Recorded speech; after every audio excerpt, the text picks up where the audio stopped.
भले ही यह आंकड़ा देखकर आपको ये नाराजगी हो कि 33 रुपए का तेल आपको 90 से 100 रुपए में क्यों मिल रहा है, लेकिन एक सच ये भी है कि मुनाफे से होने वाली आमदनी का इस्तेमाल सरकार आप ही के लिए करती है, चाहे वो इंफ्रास्ट्रक्चर हो या फिर विकास के दूसरे काम हो या सोशल सेक्टर के काम हो। बंदे की बात में दम तो है। सरकार टैक्स के पैसों से ही तो देश चलाती है, लेकिन यही सुमित अवस्थी जो अब पेट्रोल डीजल की बड़ी कीमतों को देश हित में जरूरी बता रहे हैं, उन्हीं का 2011 का ट्वीट अब उन्हें ही तिरछी नजरों से देख रहा है और पूछ रहा है, पहले क्या टैक्स का पैसा पार्टी में उड़ाया जाता था? जब पेट्रोल के बढ़ते दामों की बात होती है तो बाबा रामदेव की कही बातें और उनके दोहरे अंदाज को कौन भूल सकता है भला। आप भी सुनिए। आपको 75-80 रुपए का पेट्रोल चाहिए कि 35 रुपए का? तो आपको जो 35 रुपए का पेट्रोल दिलाएगा उसको वोट दोगे या 75-80 दिलाने वाले को? अच्छा, आपको आज गैस सिलेंडर सब्सिडी के बावजूद 450 का और सब्सिडी के बिना जो है 1200 रुपए का मिलता है। यदि आपको गैस का सिलेंडर 300 या 400 रुपए का मिले उसको वोट करोगे या 1200 रुपए का देने वालों को? ठीक है, मध्यम वर्ग के लोगों को और भी कुछ सरकार मुझे मैं भरोसा है कि कुछ जरूर देगी।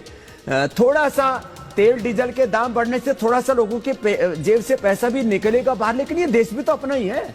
ये तो हमारे भीतर प्राइड होना चाहिए कि अपने देश के लिए हम कुछ दे रहे हैं। इतना ही नहीं, केंद्रीय मंत्री स्मृति ईरानी के पेट्रोल डीजल के बढ़ते दामों पर चुप्पी भी लोगों को सवाल करने पर मजबूर कर रही है।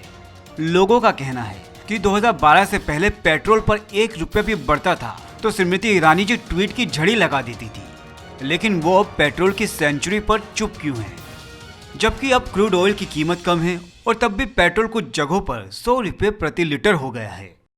2012 में अंतर्राष्ट्रीय बाजार में कच्चे तेल की कीमतें $110 पर बैरल थी, तब दाम 73 रुपए। आज की तारीख में कच्चे तेल की कीमतें $63 पर बैरल हैं, लगभग आधी, पूरी तरह से आधी नहीं, लगभग आधी। लेकिन पेट्रोल 17 रुपए और महंगा हो गया है। पेट्रोल की कीमत में लगी आग को लेकर लोग अलग अलग अंदाज में बता भी रहे हैं कि पेट्रोल की बूंद बूंद कितनी जरूरी हो गई है।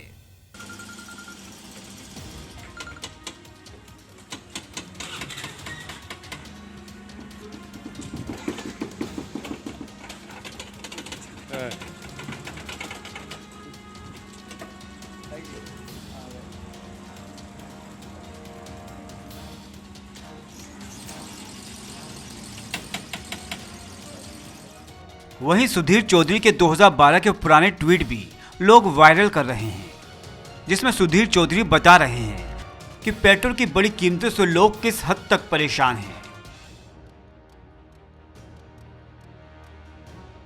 लेकिन अब जब पेट्रोल ने ऐतिहासिक शतक जड़ दिया है तो नेशनल एंकरों की खामोशी और दोहरी बातों पर लोग पूछ रहे हैं कि भाई ऐसे कैसे।